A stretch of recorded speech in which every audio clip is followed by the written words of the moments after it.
I am Dr. Shalini Bemija, a COVID warrior from Kerala. I am here to share my knowledge about COVID-19 infection with you all. When I thought about sharing my knowledge, I thought I'll take a class on COVID-19 infection, but I know you all are very much bored hearing the term COVID-19 itself. After hearing multiple classes, reading multiple essays, so I thought I'll be answering certain questions which we have collected from various parts of the world. So we'll go to our first question. Oh, it's a very academic question, even though why COVID-19 called novel corona? Novel means new. This coronavirus is a new virus which we have detected in 2019 by December. Till then, this coronavirus was not known to human race. Or even though we have 6 various coronaviruses that are capable to affect human race, this corona is a new one. So it is called novel corona. Then to the next question, what are the symptoms of COVID-19? So first and foremost thing is, COVID-19 infection can come without symptoms, without any warning. And when we discuss about the symptoms, it may range from a mild fatigue feel, a mild fever, headache, dizziness, heaviness of head, myalgia or body ache, to severe respiratory distress, breathlessness, then sepsis, thromboembolism, stroke, heart attack, multi-organ dysfunction and whatnot. So these are the symptoms of COVID-19 infection, and the most discussed symptom is loss of taste and loss of smell. Then third question, what happens to people who get COVID-19 infection? As I told earlier, it may come without symptoms. 80% of people may develop symptoms who doesn't need any hospitalization. 15% may become seriously ill who needs hospitalization.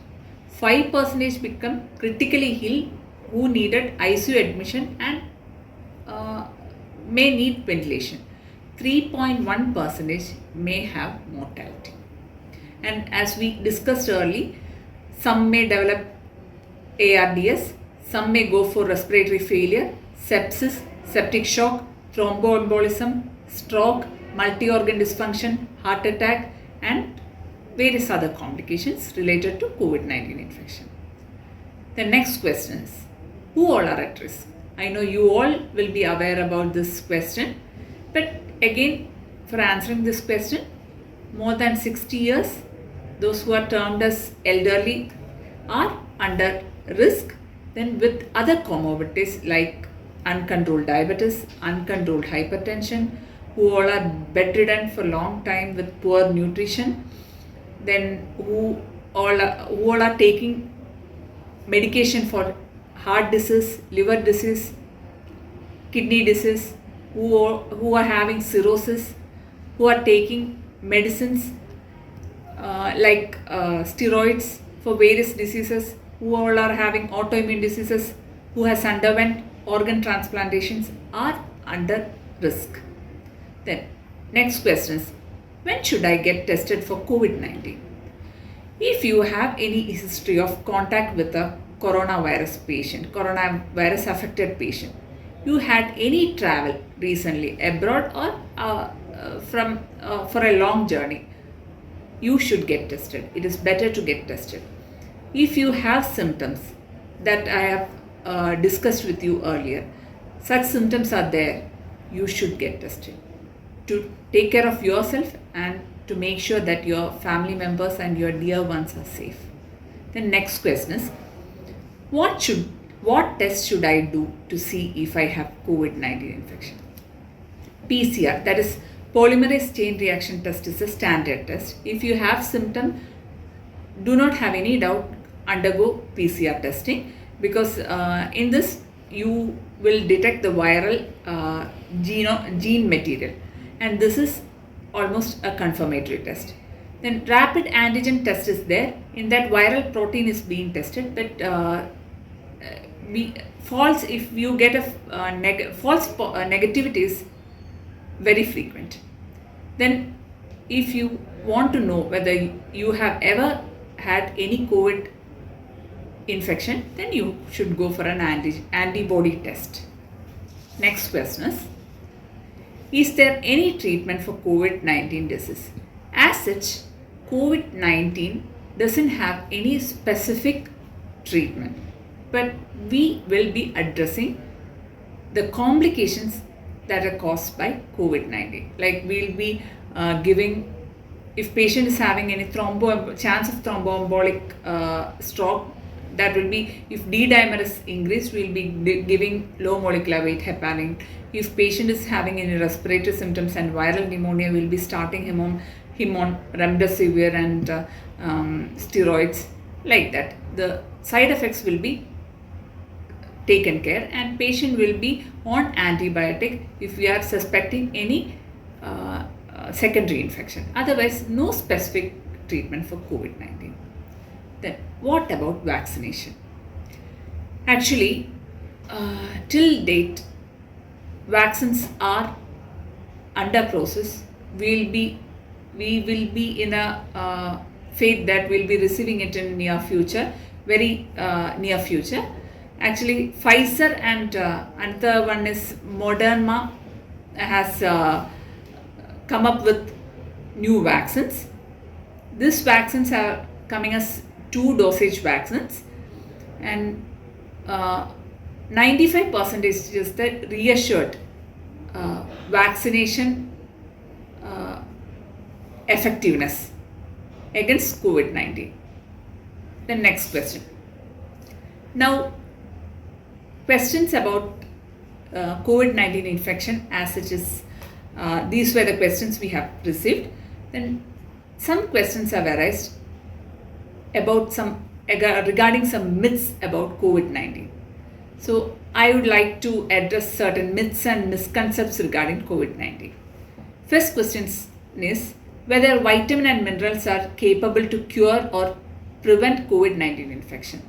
Actually, till date, no papers have come out saying that vitamin or minerals are capable of preventing COVID-19 infection. Even if you are taking tons or dozens of vitamins, you will not be 100% protected against COVID-19 infection. But the thing is, vitamins and minerals obviously boost up our immunity, and so it may be or may not be useful. That's all. The next question is HCQ have any clinical benefit? Actually, in the beginning, they were telling that if you are taking HCQ, the ARDS won't be much severe, but it is not a very accepted thing right now, and the side effects of HCQs are more dreadful, so we have dropped the idea of HCQs now. The next question is dexamethasone is a treatment for all COVID-19 patients? No, dexamethasone is a steroid. It is usually given in patients who is developing respiratory symptoms. Otherwise, dexamethasone, so what dexamethasone do? It just immunosuppress the patient. So that immune side effects due to COVID-19 will be less severe if we start on dexamethasone when he develops respiratory symptoms. So next question. Does prolonged use of surgical mask cause CO2 intoxication or oxygen deficiency? No, that is a wrong concept. Actually, the tool of protecting yourself, first we have asked whether vitamin and minerals are capable of preventing COVID-19. No, but surgical masks are capable to prevent COVID-19 infection. Your sanitizer, your soap and water are capable, and the social distancing is capable of preventing COVID-19 infection. And to the question whether surgical mask cause CO2 intoxication or oxygen deficiency, no, it doesn't cause any side effects like that. Next question. Does drinking alcohol protect COVID-19? No, actually it's a misconception. Actually, alcohol drinking increases the chance of COVID-19 infection. Can thermal scanner detect COVID-19? No, it just can detect whether you are febrile or not. If you are febrile, then you have to go for testing. That's it. Next question is, adding pepper, garlic or lime juice to your meal prevent or cure COVID-19? No, it causes just gastritis, nothing more than that. Then next question is, does houseflies or mosquitoes transmit COVID-19? No. Certain diseases, viral diseases as dengue are transmitted by mosquitoes, but COVID-19 is not. Next question is, exposing yourself to sun or temperature higher than 25 degree will protect from COVID-19. No, it will just tan you but not prevent COVID-19. Next question is, can COVID-19 virus can spread in hot and humid climate? Yes, obviously it can spread in humid and hot climate. And India is a very good example, no?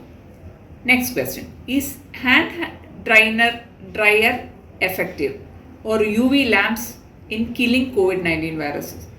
Till date, no such papers, no such evidences we have got. And I think it's not effective. Is rinsing your nose with saline help? No, it just clean your nostrils, that's it. Can antibiotics prevent or treat COVID-19? Actually, the thing is, antibiotic is not a magical drug.